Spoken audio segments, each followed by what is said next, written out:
Olá, bom dia, povo de Deus. Hoje, dia 3 de maio, começamos mais um mês, maio de 2020. Eu aqui na minha casa, você na sua, estamos iniciando mais um vídeo para a nossa escola bíblica dominical. Hoje, continuando o nosso trimestre segundo de 2020, temos hoje uma lição belíssima, onde vamos tratar sobre libertos do pecado para uma nova vida em Cristo. Esse é o assunto da nossa escola bíblica dominical nesta manhã. E eu chamo sua atenção para que possamos nós continuar aprendendo a preciosa palavra de Deus. Nesta manhã belíssima de domingo, nós iremos adorar o Senhor com apenas e tão somente um louvor. Nós vamos fazer uma oração para começar a nossa escola. Logo após esta oração, estaremos convidando a nossa mídia para nos trazer um belo louvor de adoração, e após o louvor já estaremos começando a nossa ministração da escola bíblica dominical nesta manhã de domingo, onde o nosso professor Victor Hanover vai nos trazer a explanação da nossa quinta lição, libertos do pecado para uma nova vida em Cristo. A quinta lição do nosso segundo trimestre de 2020. Então vamos orar para que o Senhor nos conceda uma escola abençoada mais uma vez, e logo após um louvor, o nosso presbítero Victor já estará vindo ministrar, trazer aos nossos corações a nossa escola bíblica dominical deste domingo, dia 3 de abril. Precioso Deus, eterno Pai, para nós, Senhor, é uma alegria nesta manhã de domingo estarmos juntos com a Tua igreja nos nossos lares, para assim, ó Senhor, continuar nesse objetivo maior, que é exatamente aprender mais da Tua palavra. Dá a Tua graça nesta manhã ao Teu servo, o nosso presbítero Victor, que estará trazendo a explanação da nossa quinta lição da escola bíblica dominical. Nos abençoa nesta manhã em tudo, é a oração que fazemos e já te agradecemos hoje e eternamente. Amém e amém. Louvemos, pois, ao Senhor. Em seguida, já entra o nosso presbítero Victor com a ministração da escola bíblica deste domingo.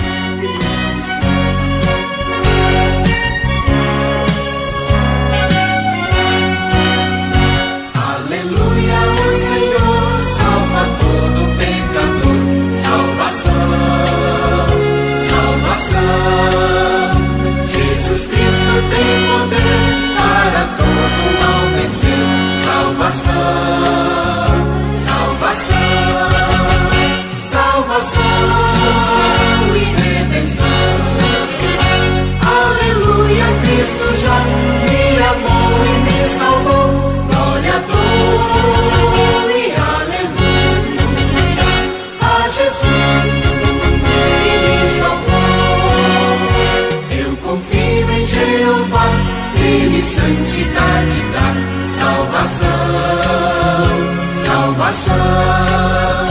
tenho paz e vivo já, sua graça em mim está,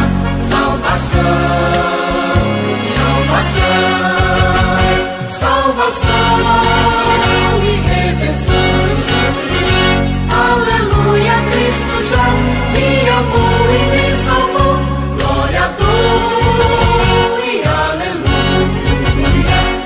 Jesus que me salvou, falarei sempre o que sei, exaltando o meu Rei.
bem-vindo à nossa quinta lição da nossa Escola Bíblica Dominical, aqui na Assembleia de Deus Ministério Ágape. É um prazer estar com todos.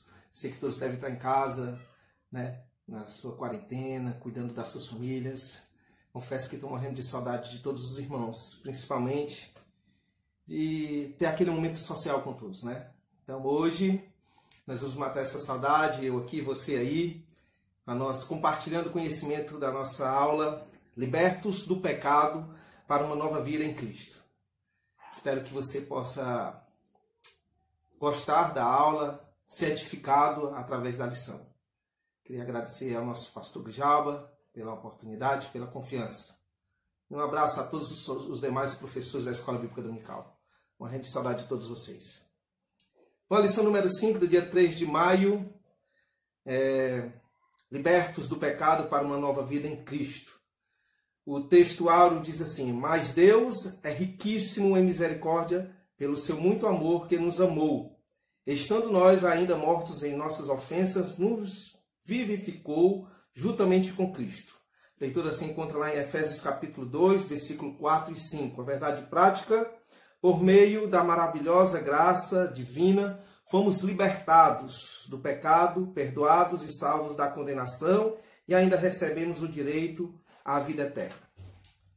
O nosso texto, que nós vamos tratar a respeito do assunto, na leitura bíblica em classe, se encontra lá em Efésios capítulo 2, versículo 1 ao 10. E diz assim a palavra de Deus: e vos vivificou, estando vós mortos em ofensas e pecados, em que noutro tempo andaste segundo o curso deste mundo, segundo o príncipe das potestades do ar, do espírito que agora opera nos filhos da desobediência, entre os quais todos nós também antes andávamos nos desejos da nossa carne, fazendo a vontade da carne e dos pensamentos. E éramos, por natureza, filhos da ira, como os outros também. Mas Deus é riquíssimo em misericórdia pelo seu muito amor que nos amou. Estando nós ainda mortos em nossas ofensas, nos vivificou juntamente com Cristo. Pela graça sois salvos. E nos ressuscitou juntamente com Ele e nos fez assentar nos lugares celestiais em Cristo Jesus, para nos mostrar nos séculos vindouros as abundantes riquezas da sua graça, pela sua benignidade para conosco em Cristo Jesus. Versículo 8. Porque pela graça sois salvos, por meio da fé. E isso não vem de vós, é dom de Deus. Não vem das obras, para que ninguém se glorie. Porque somos feitura sua, criados em Cristo Jesus, para as boas obras, as quais Deus preparou para que andássemos nelas. Possamos orar neste momento, agradecendo a Deus por mais este momento aqui de ensinamento, de compartilhamento da palavra de Deus. Senhor nosso Deus, nós te agradecemos, ó Pai, por estarmos aqui mais uma vez neste momento. Muito obrigado por tudo, que Tu possa iluminar as nossas mentes, que Tu possa nos abençoar, e todas as palavras aqui, se Deus mencionadas, seja direcionado do Teu tom. Obrigado, Deus, abençoa todos nós, as nossas famílias, e que em nome de Jesus, esse momento, Senhor Deus, ele possa terminar logo, para que possamos nos alegrar na Tua presença juntos, Senhor Deus. Muito obrigado por tudo, nos abençoa neste momento, é que nós te pedimos e te agradecemos em nome de Jesus. Amém, Senhor. A introdução fala o seguinte: a presente seção das epístolas aos Efésios apresenta relevantes aspectos doutrinários da salvação. Nela, o apóstolo descreve a libertação dos pecados como um favor imerecível dado por Deus aos salvos, a fim de que eles desfrutem de uma nova vida em Cristo. Libertos do pecado para uma nova vida em Cristo. Então, hoje nós estamos libertos do pecado. É claro que nós não podemos negar que nós, realmente, verdadeiramente, em alguns momentos, nós pecamos. Porque se nós dissermos que nós não pecamos, estaremos mentindo. Foi o próprio Jesus Cristo que falou. Então, o homem, ele tem as suas escolhas. Assim como Adão e Eva lá no jardim, eles tiveram as escolhas deles. Deus disse, olha, não coma do fruto da árvore do conhecimento, porque senão vocês vão conhecer o bem e o mal. E eles tiveram a escolha deles, assim como nós temos também. Então, o que nós chegamos aqui a entender a respeito do assunto? É que nós tínhamos a antiga natureza morta em ofensas e pecados. Então, todo homem, toda mulher, ele tem essa natureza. Essa natureza já desde quando houve o primeiro pecado, essa natureza em que nós pecamos, que nós temos feito as nossas escolhas erradas. Então, o item 1 diz a antiga natureza morta e ofensas e pecados. No início da epístola, Paulo lembra que antes da regeneração, estávamos mortos em ofensas, em pecados e éramos natureza filhos da ira. O ponto 1, a nossa condição anterior. Então, a antropologia que estuda o homem, ela fala exatamente que nós temos uma natureza pecaminosa. Então, nós tínhamos uma condição anterior ao dia em que nós se arrependemos, nos convertemos e houve a regeneração e estamos em processo de santificação. Nós temos essa condição de pecador no sentido de estarmos pecando, nos deleites do pecado e querendo constantemente pecar, em algumas vezes porque quer, algumas vezes acontece na vida do homem, mas depois que nós aceitamos Jesus, nós saímos dessa condição. Nós pecamos, como no começo eu falei. Se nós dissermos que nós não pecamos, estaremos mentindo. Mas nós pecamos, mas nós não continuamos querendo pecar constantemente.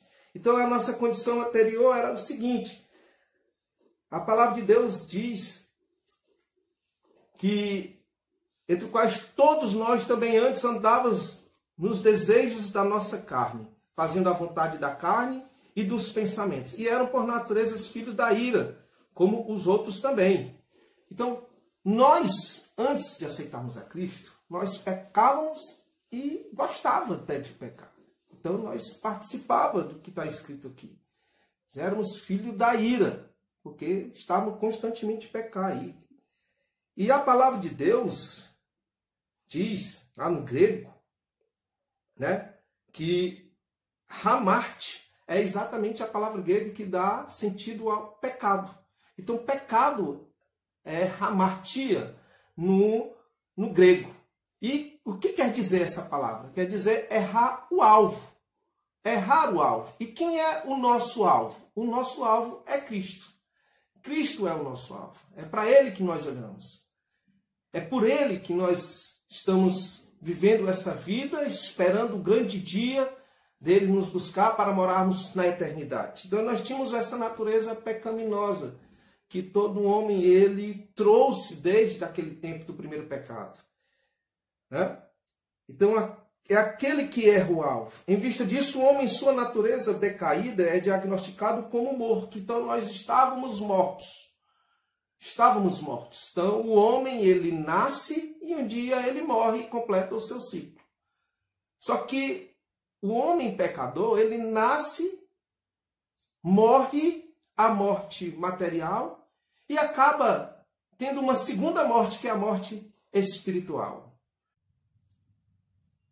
Mas nós, cristãos, quando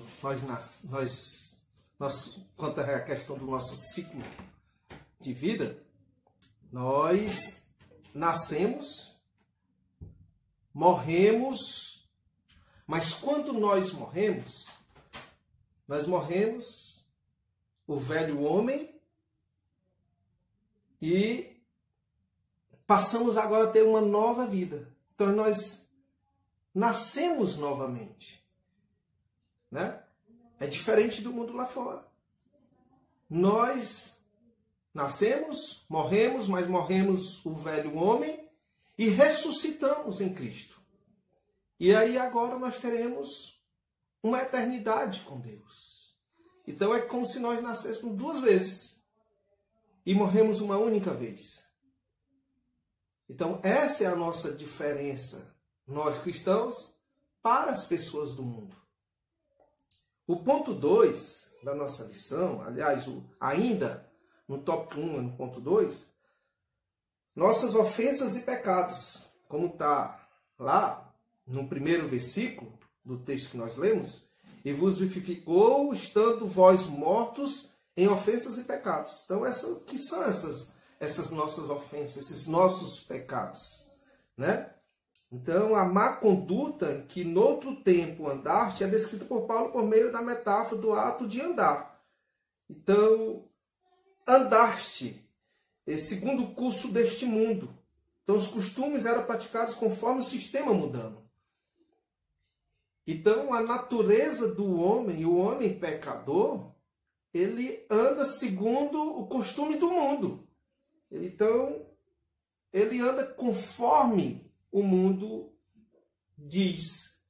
Enquanto cristão, ele anda conforme a palavra de Deus. A palavra de Deus é que é o nosso guia. A palavra de Deus é que nos mostra, né? A palavra de Deus.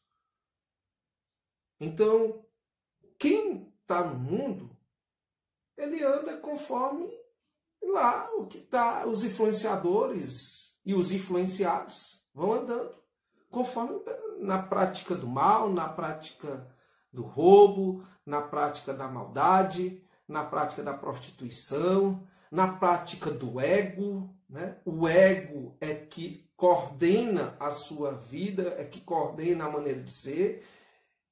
O importante é ser feliz, é o que o mundo rege. Então não importa o caminho, o que importa é que eu siga um caminho que me traga uma felicidade aqui, quando a palavra de Deus não diz nada disso. Nós devemos seguir a Cristo e andar conforme Ele disse, né? Segundo o que está escrito na palavra de Deus. Então, andaste segundo o príncipe da potestade do ar, como está escrito lá no 2:2, né? Em que no outro tempo andaste segundo o curso deste mundo, segundo o príncipe das potestades do ar e do espírito, que agora opera nos filhos da desobediência. Então, segundo a potestade do ar, segundo a influência da alusão de Satanás, né? Segundo o maligno. Então, essa é uma alusão à autoridade dele sobre os poderes do mal, né? Indica que os agentes malignos têm a capacidade de influenciar os homens desobedientes e incrédulos. Então, o inimigo, ele tem essa questão dessa influência na vida do ser humano, né? Se nós formos ver aqui, 2 Coríntios capítulo 4, versículo 4, a palavra de Deus diz assim, ó: nos quais o Deus deste século cegou os entendimentos dos incrédulos, para que eles não resplandeça a luz do Evangelho, a glória de Cristo, que é a imagem de Deus. Então, o inimigo, segundo a influência de Satanás, segundo a influência do inimigo, essa influência, ela faz com que o homem, ele não resplandeça a luz do Evangelho, a glória de Cristo, a imagem de Deus, a imago Dei no latim. Então, o inimigo, ele cega o entendimento dos incrédulos, daqueles que não acreditam em Deus. Então, quem não acredita em Deus, o inimigo cega. Ele não vai conseguir entender, não vai compreender como é andar nos caminhos de Deus. Então, o inimigo, ele influencia, né? Não tem pessoas que influenciam outras pessoas, né? Tem pessoas que são tão influenciadas que começam a falar igual a outra pessoa. Então, de tanto ouvir aquela pessoa, de ser influenciado por ela, ela acaba agindo de uma influência tal na vida da pessoa que a pessoa começa a andar conforme ela dita, conforme ela fala, até parecido. Então os pensamentos são parecidos, né? Os significados de vida, de comandar, tudo é parecido, igual aquela pessoa que é influenciador daquela pessoa, né? Então, se vamos ter boas influências, que possamos ter boas influências espirituais, né? Aquele pastor, aquele irmão que tem bons conselhos, de bom caráter, então vamos ser influenciados por isso. Ser influenciados pela palavra de Deus, que é a mais importante. A palavra de Deus é que tem que nos influenciar, Cristo é o maior influenciador das nossas vidas. Nós temos que ser influenciados por Cristo. O que Cristo pode trazer para influenciar o ser humano? A bondade, o amor pelo pecador, o amor em fazer, matar a fome das pessoas, o amor em ajudar, o amor em acolher, em abraçar, dar bons conselhos, né? Ser justo, procurar a justiça de Deus. Então, isso é que nós temos que trazer como influência para nossas vidas. É ter Deus, ter Jesus Cristo como nosso influenciador, né?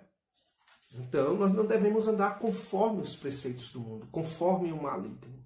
Então, é meio que complicado as pessoas que vivem nos dias de hoje. Elas não estão preocupadas em acertar o alvo, em andar conforme os preceitos de Deus. As pessoas preferem andar conforme o seu ego, o seu querer, né? Então, acho que a felicidade que está dentro dela, que ela mesma produz, é que é a felicidade. Felicidade não é isso. A felicidade está em Cristo.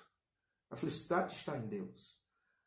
Então, a gente tem que procurar essa felicidade. Andávamos fazendo a vontade da carne e dos nossos pensamentos, né? Então, olha só o que diz lá em Gênesis capítulo 6, versículo 5. Que são pensamentos, né, que são inclinados ao mal. E viu o Senhor que a maldade do homem se multiplicara sobre a terra e que toda a imaginação dos pensamentos de seu coração era só má continuamente. A maldade do coração do homem em si, se multiplicou de tal maneira que a imaginação dos seus pensamentos, de seu coração, era só maldade. Então os pensamentos eram maus. Então as pessoas, elas começaram a pensar somente em maldade, né? E essas pessoas, elas têm essa inclinação, né?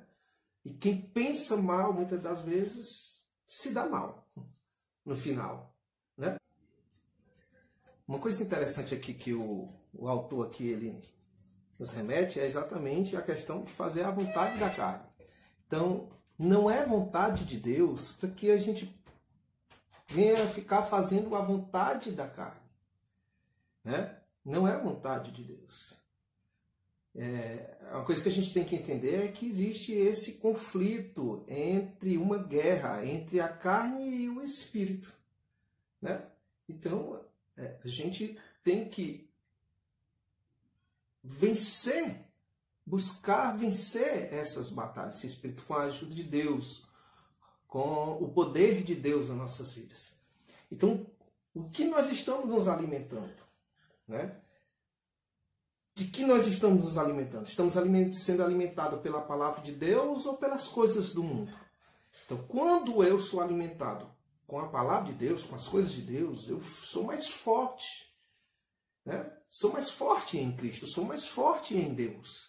Mas quando eu não me alimento da palavra de Deus, com as coisas de Deus, e me passo a me alimentar com as coisas da carne, então há uma tendência, né? Uma inclinação de que a carne vai vencer nessa batalha.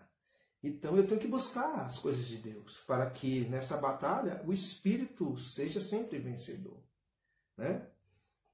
O ponto 2, ele vai falar exatamente a respeito de vivificados pela graça. Por ato de bondade e misericórdia estamos nós ainda mortos em pecados. Deus imensamente nos amou e por isso nos vivificou por meio de sua graça. O item 1 diz assim: alcançados pela misericórdia e pelo amor divino. Após constatar a situação da humanidade sob a ira de Deus, a ira de Deus, Paulo passa a descrever os atos divinos de amor e de misericórdia que alteraram o quadro caótico da raça humana. Começando com uma conjunção adversativa, o apóstolo declara, exultando, falando essa expressão: mas Deus, que é riquíssimo em misericórdia, pelo seu muito amor com que nos amou, né? Que está lá no versículo 4, ali é o versículo 2 até o versículo 4 aí, né? Aliás, o capítulo 2, versículo 4, que fala exatamente isso. Então, o ato de misericórdia implica na compaixão e simpatia para com os indignos. Então, nós não somos dignos. A misericórdia de Deus é a causa de nós não sermos consumidos, de nós não sermos destruídos. É a palavra de Deus que diz. Então, se eu não fui destruído, se eu não fui consumido, é porque a palavra de Deus, é porque a misericórdia de Deus é muito grande. E o Paulo, ele aqui na carta ao Éfeso, ele não está falando de uma misericórdia qualquer. Ele está falando que Deus tem muita misericórdia, mas ele é rico em misericórdia, ele é riquíssimo em misericórdia, né? Então, Deus, ele é riquíssimo. Então, Deus sempre, ele vai agir de compaixão, com o seu amor para conosco, para com o homem. Então, nós temos que entender isso, que a misericórdia de Deus, ela sobrepõe todas as coisas. É por isso que nós ainda não morremos, por isso que nós ainda não fomos destruídos, porque a misericórdia de Deus está acima de tudo. O amor de Deus, o amor ágape, é algo sobrenatural que nós não conseguimos entender. Então, o amor de Deus é infinitamente muito maior do que todas as coisas. Então, Deus é esse amor. Um amor que age com misericórdia para com nossas vidas. Então, a carta aos Éfesos ensina que, ao prover à humanidade o meio de escape da merecida ira, Deus não se mostra apenas misericordioso, mas abundante em misericórdia. Então, o escape é justamente por essa abundância de misericórdia de Deus. Por isso que nós alcançamos, né, através do amor de Deus, a salvação, né? Por isso, então, vivificados por sua graça, descrevendo as dádivas divinas concedidas aos salvos, o apóstolo enfatiza que o amor de Deus nos alcançou, estando nós ainda mortos em nossas ofensas. Isso significa que não éramos merecedores. Então, nós não éramos merecedores, de forma alguma. Então, é a graça de Deus, é essa graça de Deus que nos puxou, nos tirou do lamaçal do pecado. Então, nós estávamos mortos. Mas a graça de Deus é que nos resgatou. Essa graça de Deus, que é um presente. Graça significa favor imerecido. Quer dizer, eu não mereço, mas Deus me deu. É um presente. Então, Deus me deu esse presente. Essa graça que me traz a salvação. Através das misericórdias de Deus, através do amor de Deus. Jesus morreu na cruz do Calvário para que possamos ter vida e vida com abundância. E o presente que Ele nos dá com esse ato é a graça de Deus, né? Então nós precisamos nascer de novo para que possamos ter essa graça de Deus possa estar conosco. Esse presente de Deus, né? Então nós temos que entender isso, que a graça de Deus é que nos traz essa paz, a salvação de Deus. Isso significa que não éramos merecedores desse amor, mas que mesmo assim Deus nos vivificou juntamente com Ele. Esta frase quer dizer que nascemos de novo. Não estamos mais mortos, pois Cristo nos deu vida outra vez. Somos vivificados sem mérito algum. O mérito é de Cristo. Então, a graça de Deus, ela vem através da morte de Cristo na cruz do Calvário, que nos traz salvação. E essa salvação, ela é de graça. Eu não preciso pagar por ela. Eu nem sou merecedor dessa salvação.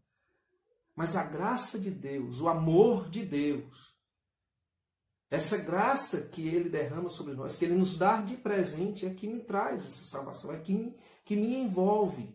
E aí faz com que eu nasça de novo. João capítulo 1, versículo 12 e 13 diz que há uma necessidade de nascer de novo. Mas todos quantos receberam lhe deu o poder de serem feitos filhos de Deus, aos que creem no seu nome, os quais não nasceram no sangue, nem na vontade da carne, nem na vontade do homem, mas de Deus. Né? Mas de Deus. Então nós não nascemos da vontade da carne do homem, da minha própria vontade, né? Mas de Deus. Então é necessário que eu nasça de novo. João 3,3 diz que Jesus respondeu e disse: na verdade, te digo que aquele que não nascer de novo não pode ver o reino de Deus. Então buscar primeiramente o reino de Deus e as coisas serão acrescentadas. Então como é que as coisas possam ser acrescentadas? Como é que Deus pode acrescentar na minha vida? Se eu buscar primeiramente o reino de Deus. E eu busco esse reino de Deus exatamente no novo nascimento, quando eu nasço de novo. Quando eu tenho uma graça, quando eu não mereci, quando Deus me justificou através do ato da cruz do Calvário, na qual eu sou agora justificado, né? Então, essa graça faz com que eu nasça de novo. E eu nascer de novo, eu seja enquadrado, eu me encontre dentro do reino de Deus, e eu possa ver o reino de Deus, eu possa ser participante desse reino de Deus. E aí as coisas serão acrescentadas. E isso é que é maravilhoso. Exaltados por sua graça, o apóstolo dos gentios ainda descarta que o poder de Deus nos ressuscitou juntamente com ele e nos fez assentar nos lugares celestiais. Olha que maravilha. Olha que coisa linda, que coisa maravilhosa. A graça de Deus, o ato de Jesus Cristo ter ressuscitado, né? Ele me fez com que eu sentasse, seja coparticipante do reino de Deus. Coparticipante com Cristo. Então, ele me dá esse sentimento de pertencer, de fazer parte, né, desse reino e de me assentar nos lugares celestiais. Observe que a palavra de Deus, ela concede ao homem os mesmos benefícios alcançados por Cristo, que é justamente a ressurreição, a vida eterna e os galardões. Quer dizer, a graça de Deus, né, sendo justificados gratuitamente pela graça, pela redenção que há em Cristo Jesus, Romanos capítulo 3, 24, essa graça é isso, é esse presente de Deus que nos concede tudo isso. O ponto 3 fala a respeito da salvação não vindo das obras. Então a salvação ela não vem mediante as obras que eu pratico. Então não adianta eu querer fazer as coisas boas, eu querer fazer as boas ações, que isso vai me garantir a salvação, não. A salvação é mediante a graça de Deus, como a gente já falou. A salvação é mediante as misericórdias, acompanhado da graça de Deus. É isso que me traz a salvação, a morte de Cristo ali na cruz do Calvário. É eu observar isso que me traz a salvação. Então é eu me converter, passar pelo processo de regeneração e santificação. E isso tudo, esse pacote todo me traz a salvação, né? Sendo o ponto principal a morte de Cristo na cruz do Calvário. Então, Efésios capítulo 2, de 8 a 10, Paulo revela que a salvação não depende de obras humanas. Porque pela graça sois salvos, por meio da fé. Então, sendo justificado gratuitamente pela sua graça, pela redenção que há em Cristo Jesus. É essa fé que gerada dentro de mim, que faz com que eu acredite na graça de Deus. E essa graça de Deus é que, através de Cristo, a morte de Cristo na cruz, me traz a salvação. Tanto que a gente tem falado, para a gente deixar bem fixado essa questão. Então, a graça como meio de salvação. A salvação inclui a libertação da morte, da escravidão do pecado e da ira vindoura. Ao mesmo tempo, permite ao salvo desfrutar de todas as bênçãos espirituais, né? Como descrito lá em Efésios 2, do 1 ao 7. Portanto, a salvação é livramento do poder da maldição, do pecado e da morte. E a restituição do homem, né, com Deus. Uma bênção concedida a todos que recebem Cristo como Salvador. Então, como eu estava falando aqui no início, quer ser salvo? Aceite o Senhor Jesus. Quer ser salvo? Acredite que a salvação mediante a graça de Deus. E é de graça. Você não precisa pagar nada. Porque é o seguinte, olha, entenda uma coisa. Que fazer o bem, fazer as coisas conforme é bom para o meu próximo, ajudar, dar uma cesta básica, ajudar os velhinhos, né? Ser cordial, não ser ignorante, ser um bom vizinho, né? Ser uma boa pessoa dentro da família, ser um bom pai, uma boa mãe, um bom filho, né? Um bom avô, uma boa avó. Todas essas coisas é obrigação do cristão.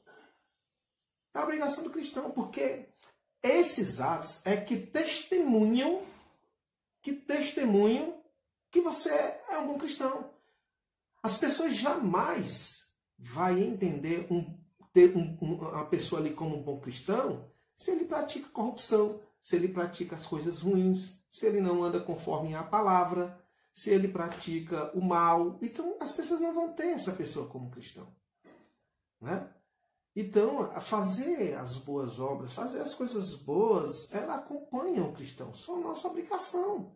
Se as pessoas que ainda não aceitaram a Cristo para viver em sociedade, uma sociedade saudável, tem que praticar as coisas boas, tem que praticar bons atos, quanto mais nós cristãos.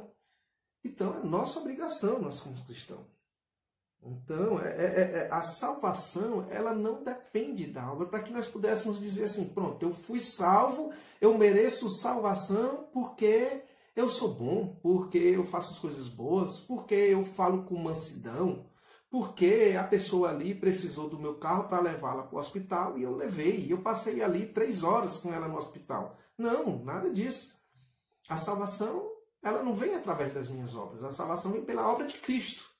Então foi Cristo que fez a obra, foi Cristo que fez com que o ato pelo qual eu sou salvo, pelo qual você é salvo. Então não é as suas obras, como está descrito aqui e como nós já mencionamos. Então, todavia, assim, o ser humano é livre para escolher entre 2 caminhos, entre a salvação e a perdição.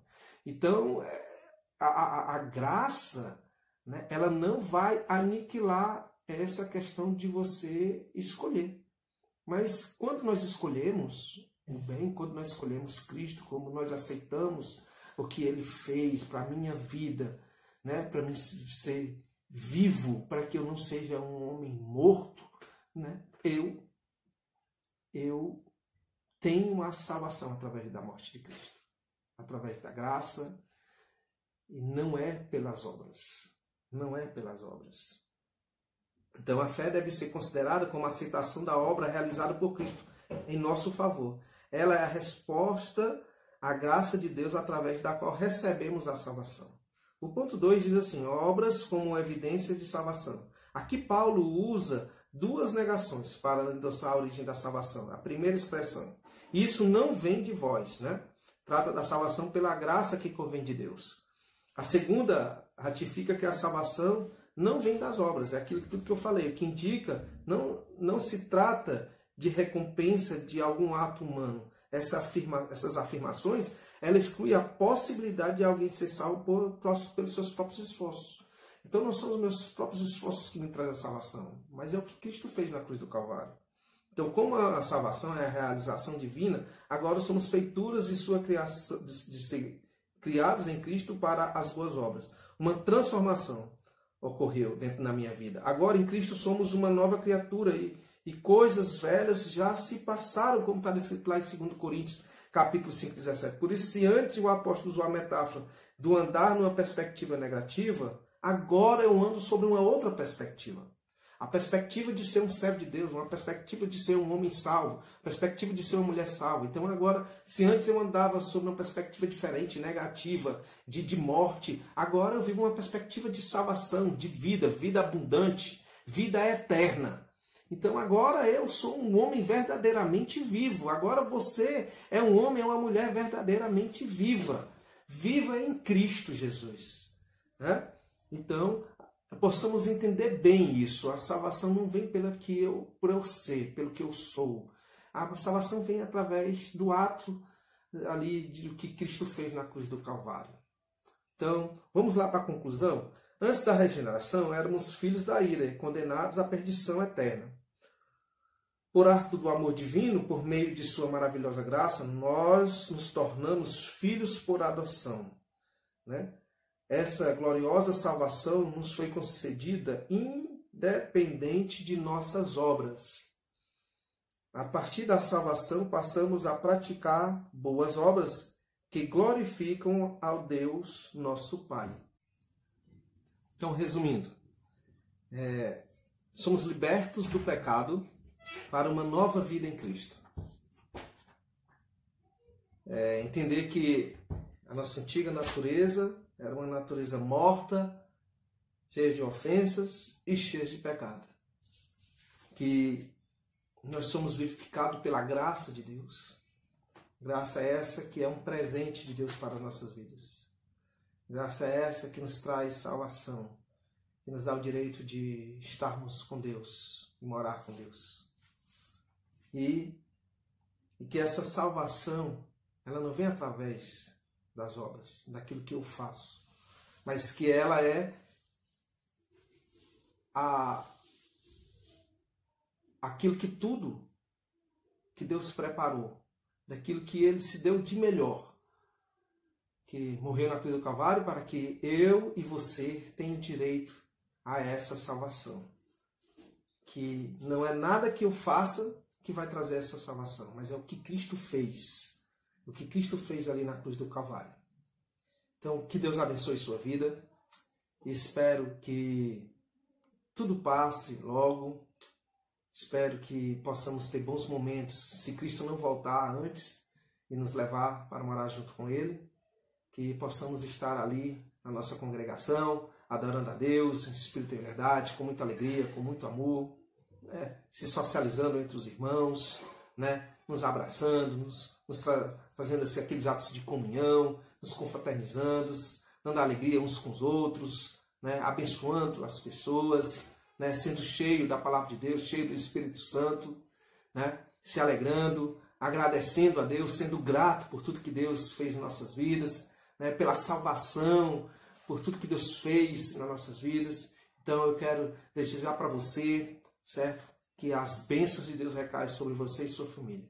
Que Deus abençoe, que em nome de Jesus, né, tudo seja passageiro e passe logo, para que voltamos às nossas normalidades. Independente de onde nós estivermos, da distância, nós seremos igreja, seremos eclésia, seremos um povo chamado para fora do mundo, mas para dentro da família de Deus. Que Deus abençoe. Obrigado a todos pela paciência, todos aqueles que irão ver esse vídeo. Obrigado, pastor Djalma, pela confiança. Que Deus abençoe a todos e um forte abraço. Fica o meu abraço, o meu carinho e um beijo no coração de vocês. Deus abençoe a todos, em nome de Jesus. Graças a Deus, obrigado, presbítero Victor, pela ministração desta manhã. Que Deus continue abençoando a sua vida, como de todos os professores da nossa Escola Bíblica Dominical. Neste domingo, dia 3 de abril, nós somos gratos ao Senhor pela ministração do nosso presbítero na Escola Dominical. Convidamos a você, neste domingo, não esqueça, às 17h30, estaremos juntos para o nosso culto de adoração ao nome do Senhor. Você então é nosso convidado neste domingo, 17h30, estamos juntos, adorando o nome do Senhor. Que Deus em Cristo abençoe a todos. Até 17h30 com o nosso culto de adoração. Tenha um dia abençoado em nome do Senhor.